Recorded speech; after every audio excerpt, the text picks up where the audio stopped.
हाँ तो बच्चों चैप्टर को आगे बढ़ाते हैं और जो हमारी नई हेडिंग है वो है ओम का नियम। काफ़ी फेमस है, आपने 10th क्लास में पढ़ा होगा, B बराबर IR पढ़ा है ना, वही ओम का नियम। थोड़ा और डीपली ले जाने का प्रयास करेंगे कि एक्चुअल में ओम का नियम होता क्या है। तो बच्चों ओम यहाँ किसी साइंटिस्ट का नाम है जिसने अपना नियम दिया। तो उसने अपना नियम देने के लिए क्या किया, ध्यान सुनना। कोई चालक लिया उसने, साइंटिस्ट ने अपना कोई भी चालक लिया, ठीक है ना, और उस चालक पर कोई वोल्टेज अप्लाई किया, कोई विभव लगाया और करंट फ्लो किया। मतलब उसने तो करंट फ्लो किया एक्चुअली पहले तो, और करंट फ्लो करने के बाद इसके सिरों पर इसने क्या नापा, वोल्टेज। पर एक्सपेरिमेंट के दौरान इस चालक की जो भौतिक अवस्थाएं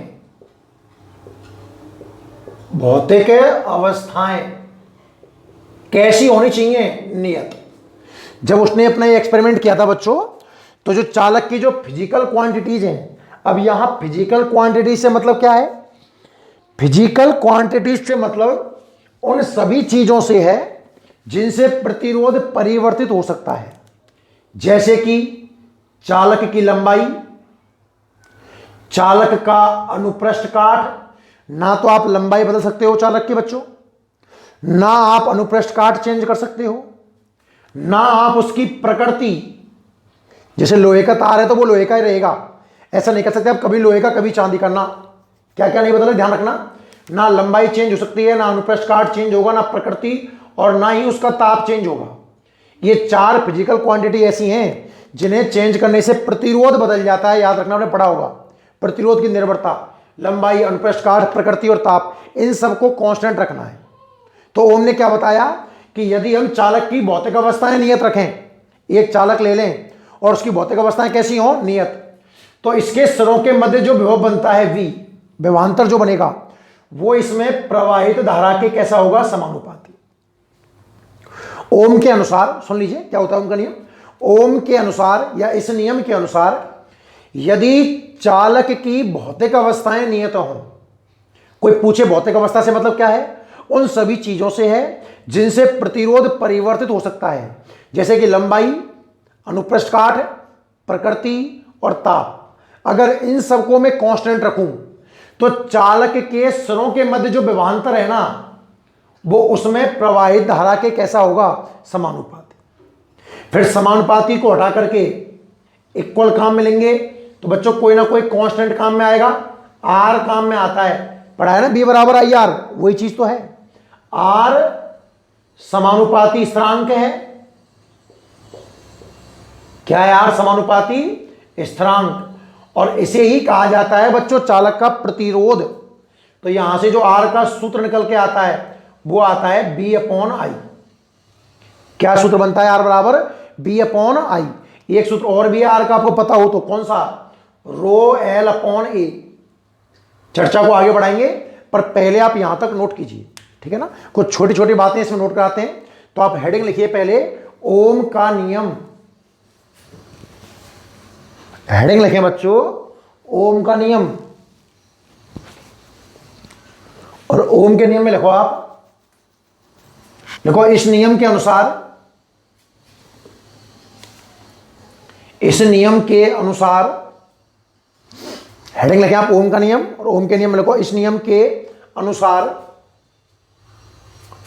यदि किसी चालक की, इस नियम के अनुसार यदि किसी चालक की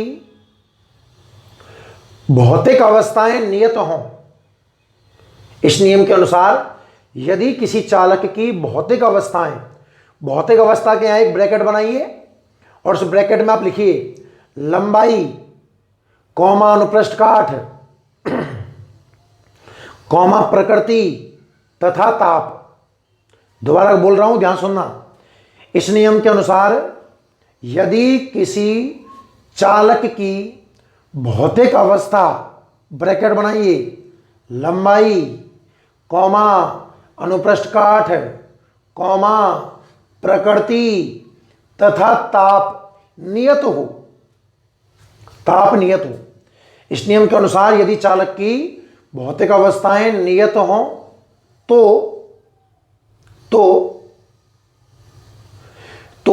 बी समानुपाती आई, मतलब तो चालक के स्वरों के मध्य उत्पन्न विभवांतर, इसके दोनों स्वरों में जो विभवांतर होगा, तो चालक के स्वरों के मध्य उत्पन्न विभवांतर, स्वरों के मध्य उत्पन्न विभवांतर प्रवाहित धारा के समानुपाती होता है।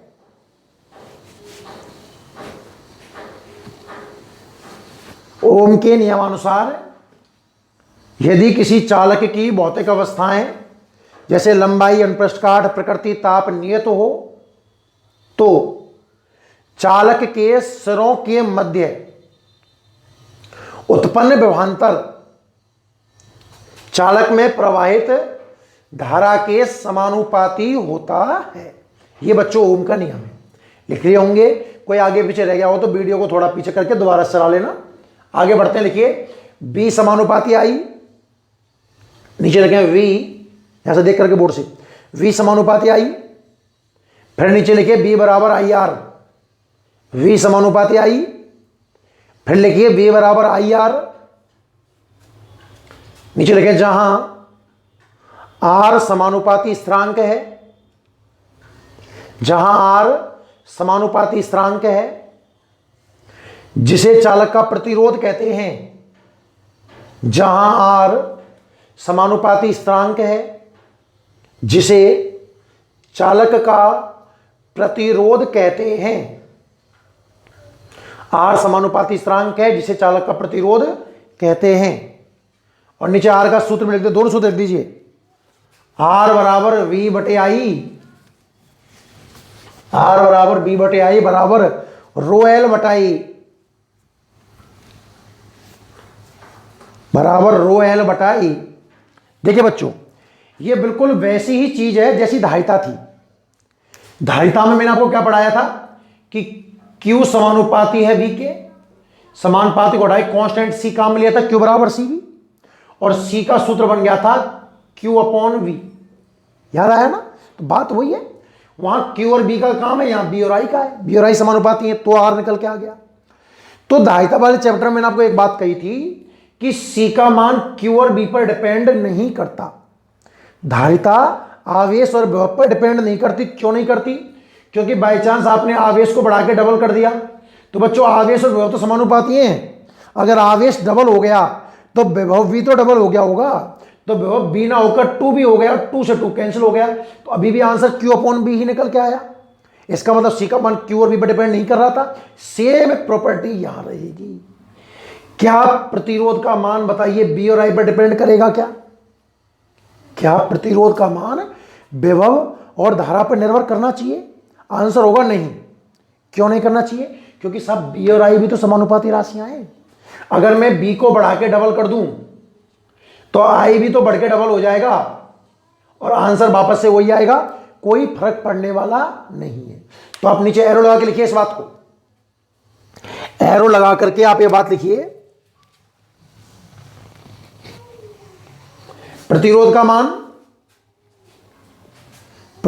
मान V तथा I यानी कि विभव तथा धारा पर निर्भर नहीं करता है। लिखिए इस बात को, प्रतिरोध का मान विभव और धारा पर निर्भर नहीं करता है क्योंकि ये परस्पर समानुपातिक राशियां हैं। प्रतिरोध का मान V तथा I पर निर्भर नहीं करता है क्योंकि ये परस्पर समानुपातिक राशियां हैं। परस्पर समानुपातिक राशियां हैं। क्लियर? तो फिर बात आती है कि भैया प्रतिरोध का मान किस पर डिपेंड करता है बच्चों? तो आप इस सूत्र से देख सकते हो, लंबाई पर समानुपाती है प्रतिरोध लंबाई के। लंबाई बढ़ेगी प्रतिरोध बढ़ेगा, घटेगा। चर्चा आगे कर लेंगे इस बात पर। तो खैर, तो आप लिख लीजिए कि प्रतिरोध का मान, अगला डैश लगाइए, प्रतिरोध का मान चालक की लंबाई, प्रतिरोध का मान चालक की लंबाई कौमा चालक का अनुप्रस्थ काठ चालक का प्रतिरोध, चालक की लंबाई, कॉमा चालक का अनुप्रस्थ काठ, कॉमा चालक की प्रकृति, चालक की प्रकृति, चालक की प्रकृति तथा ताप पर निर्भर करता है। वही चीज जो आपने कांस्टेंट रखी थी ना, प्रतिरोध का मान, चालक की लंबाई, चालक का अनुप्रस्थ काठ, चालक की प्रकृति और चालक के ताप पर निर्भर करता है। क्लियर है बच्चों? यहां तक आगे देखिए आप ध्यान से। देखिए जिस तरीके से आपने Q और V में ग्राफ बनाया था, इसी तरीके से मैं B और I में ग्राफ बना सकता हूं। कैसे? ध्यान से देखना। अभी आपने कहा है कि साहब B समानुपाती है I की, और B बराबर कितना आया आपका IR, और यहां से R कितना आया B अपॉन I। क्लियर है? अब बच्चों अगर मैं ग्राफ की बात करूं तो मैं दो तरीके के ग्राफ बना सकता हूं। ध्यान से देखिए कौन कौन से। एक ग्राफ तो हम बना सकते हैं कि दो अक्ष मेरे पास एक्स और वाई, चलो दोनों ग्राफ एक साथ देख लेते हैं ना। कोई सी चीज कहीं ले लो जहां तुम्हारी इच्छा है। एक बार एक्स अक्ष पर बी ले लिया और वाई पे कितना आ जाएगा आई, और यहां एक्स अक्ष पर क्या ले लिया आई, वाई पर क्या आ जाएगा बी।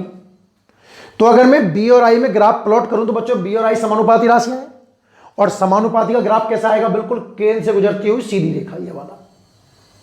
क्लियर? कि वी और आई में ग्राफ खींचा जाए तो ग्राफ कैसा बनता है? सीधी रेखा। अब हमें ढाल देखनी है। ढाल कैसे देखते हैं? ग्राफ का एक्स अक्ष के साथ कोण बना लीजिए आप, थीटा। क्लियर है? और ढाल देखने के लिए ध्यान से देखिए बच्चे, ढाल देखने के लिए क्या मुझे टेन थीटा निकालना पड़ेगा? क्लियर? टेन का सूत्र क्या है? लंब बटे आधार। समकोण त्रिभुज की रचना कर लीजिए। ये कौन है? तो लंब की वैल्यू ये, जिसका पाठ्यांक यहां से आएगा मतलब आई, और आधार क्या है? वी। क्लियर?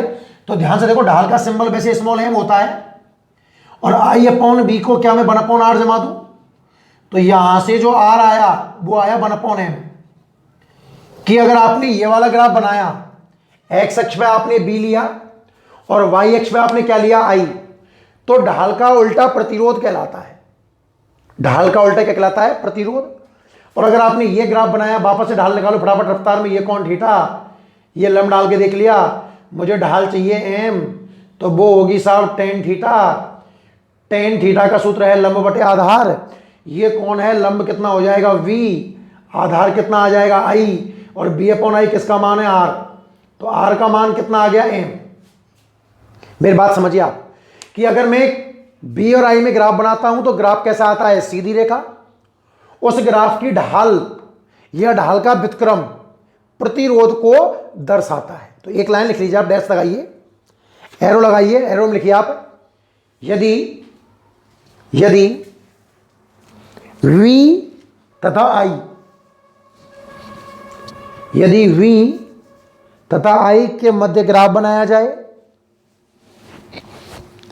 यदि V तथा I के मध्य ग्राफ बनाया जाए, तो यदि V तथा I के मध्य ग्राफ बनाया जाए तो ग्राफ सीधी रेखा प्राप्त होता है। यदि V तथा I के मध्य ग्राफ बनाया जाए तो ग्राफ सीधी रेखा प्राप्त होता है, तो ग्राफ सीधी रेखा प्राप्त होता है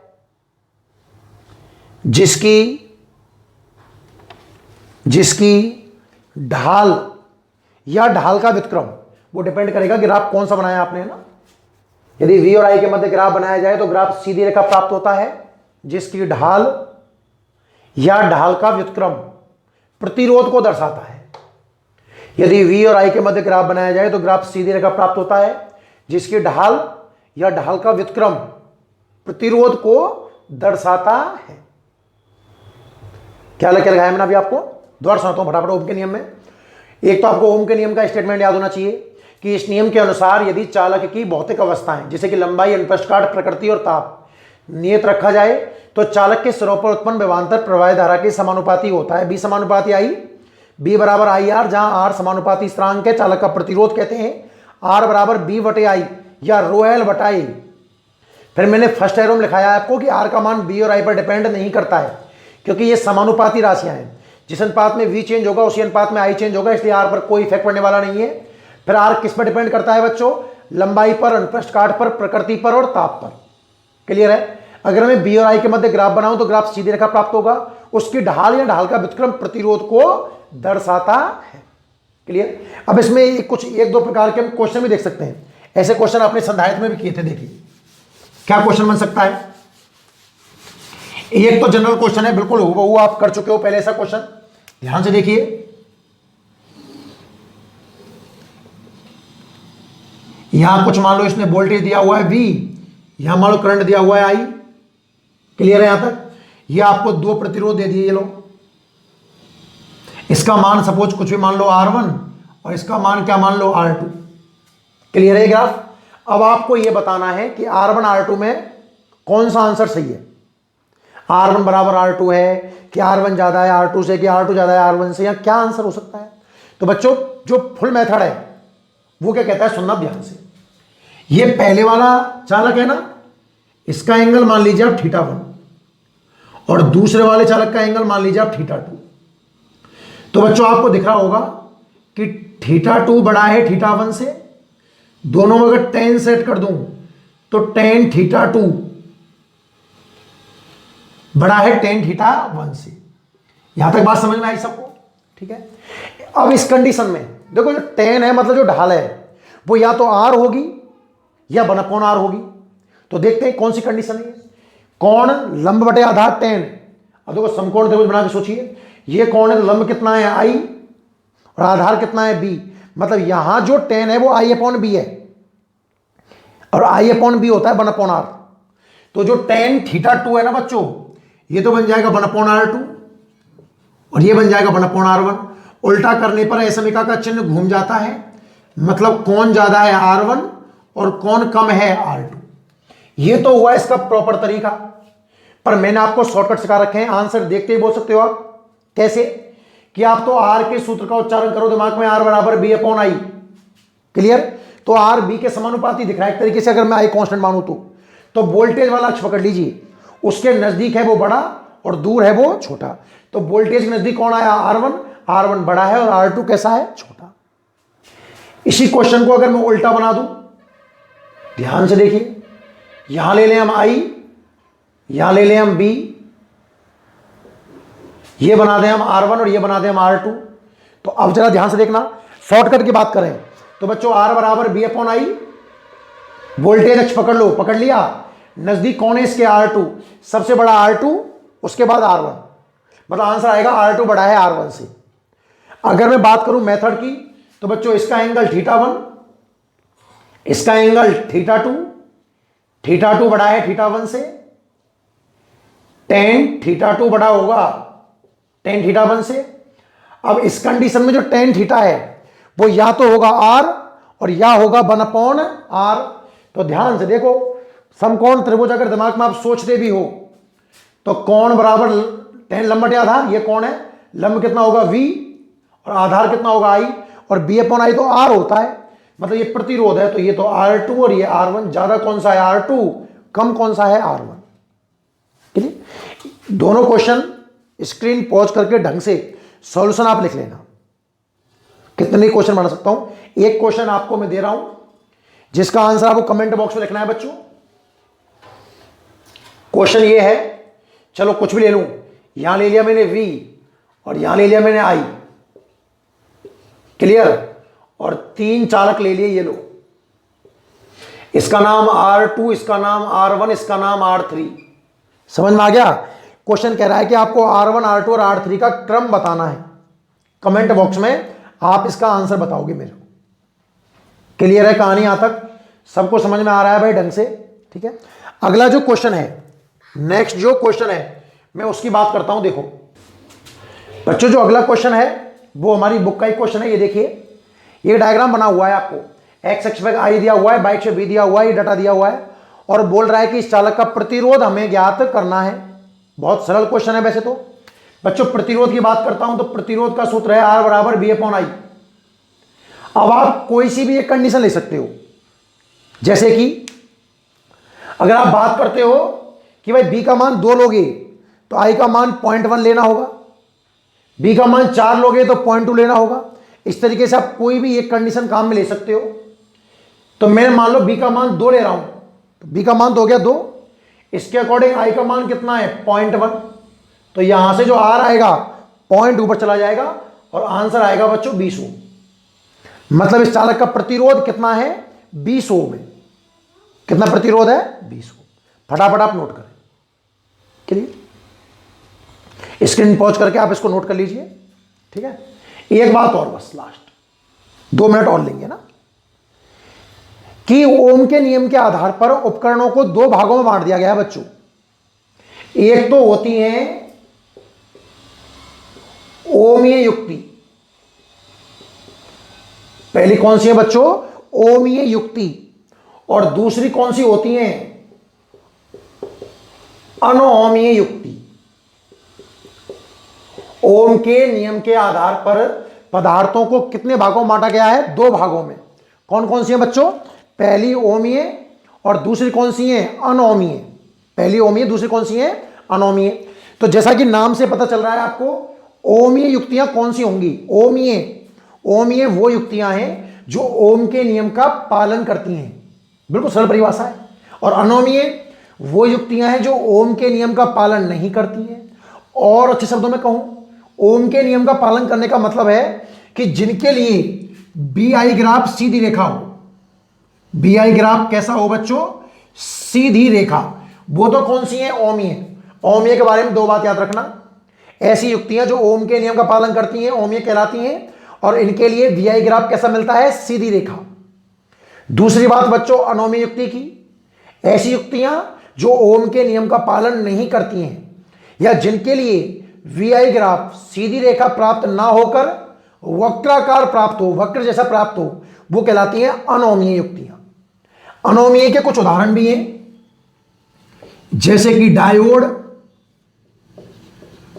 ट्रांजिस्टर। आप इस तरीके से याद रखना, विद्युत अपघट्य, ये सब किसके उदाहरण हैं?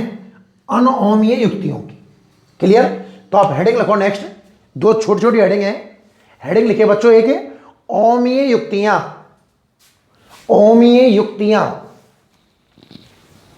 ओमीय युक्तियां लिखो।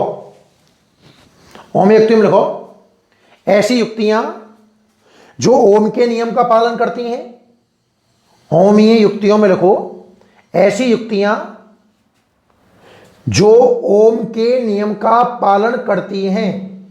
हेडिंग डाली आपने ओमीय युक्तियां, और ओमीय युक्तियों में लिखिए आप ऐसी युक्तियां जो ओम के नियम का पालन करती हैं, अर्थात ऐसी युक्तियां जो ओम के नियम का पालन करती हैं, अर्थात जिनके लिए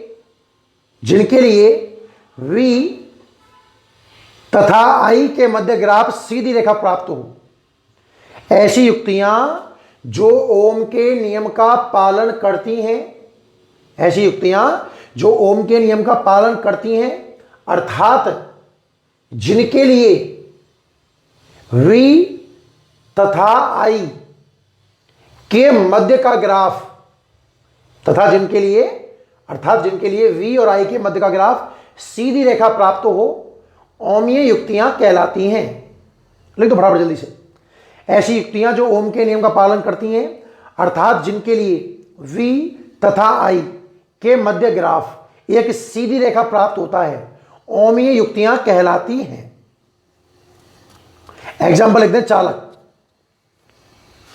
ठीक है, दूसरी हेडिंग लिखिए आप अनओमीय युक्तियां। दूसरी हेडिंग लिखिए आप अनओमीय युक्तियां। अनओमीय युक्तियां। अनोमीय युक्तियों में लिखो आप ऐसी युक्तियां जो ओम के नियम का पालन नहीं करती हैं। ऐसी युक्तियां जो ओम के नियम का पालन नहीं करती हैं, ऐसी युक्तियां जो ओम के नियम का पालन नहीं करती हैं, अर्थात ऐसी युक्तियां जो ओम के नियम का पालन नहीं करती हैं, अर्थात जिनके लिए वी तथा आई के मध्य ग्राफ वक्राकार हो। अनोमीय युक्तियों में लिख रहे हैं ऐसी युक्तियां जो ओम के नियम का पालन नहीं करती हैं, अर्थात जिनके लिए वी तथा आई के मध्य ग्राफ वक्राकार प्राप्त हो, अनोमीय युक्तियां कहलाती हैं। दो प्रकार की युक्ति पढ़ी आपने, ओमीय अनोमीय। ओमीय वो जो ओम के नियम का पालन करें और जिनके लिए वी और आई का ग्राफ एक सीधी रेखा प्राप्त हो, वो तो है ओमीय। और अनोमीय जो ओम के नियम का पालन ना करें और जिनके लिए वी और आई का ग्राफ सीधी रेखा प्राप्त ना हो, मतलब वक्राकार हो, वो कौन सी है? अनोमीय। और अनोमीय का एग्जाम्पल एक मोस्ट इंपॉर्टेंट क्वेश्चन है, एग्जाम्पल लिखो, डायोड कॉमा ट्रांजिस्टर कॉमा विद्युत अपघट्य। डायोड कॉमा ट्रांजिस्टर कॉमा विद्युत अपघट्य। क्लियर है बच्चों यहां तक? ठीक है, तो आज के लेक्चर में यहीं तक, बाकी अपन अगले लेक्चर में देखेंगे। और जो क्वेश्चन दिया है उसका जवाब आपको कमेंट बॉक्स में देना है। तब तक के लिए धन्यवाद।